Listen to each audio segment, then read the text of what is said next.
China has strongly criticized the Dalai Lama over his claim that his successor would be born outside China. The Tibetan spiritual leader made this assertion in his new book, Voice for the Voiceless, sparking a sharp response from Beijing.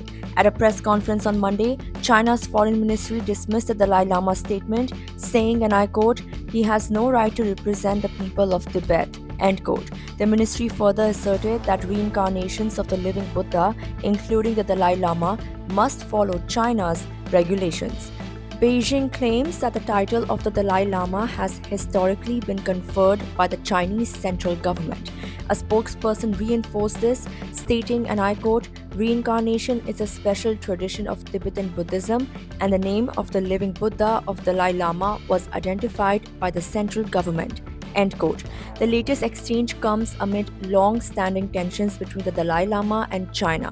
The 14th Dalai Lama, whose real name is Tenzin Gyatso, fled Tibet in 1959 after a failed uprising against the Chinese communist regime.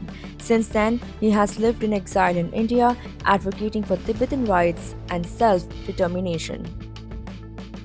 In Voice for the Voiceless, he argues that Tibetans must have the right to choose their spiritual leader and govern their homeland.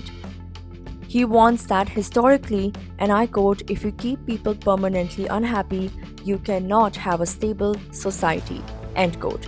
While Chinese authorities insist they will decide the next Dalai Lama, the Tibetan leader has made it clear any successor chosen by Beijing will not be respected by Tibetans. Speaking at a regular news briefing on Tuesday, Chinese Foreign Ministry spokesperson Mao Ning called the spiritual leader a political exile who is engaged in anti-China separatist activities under the cloak of religion.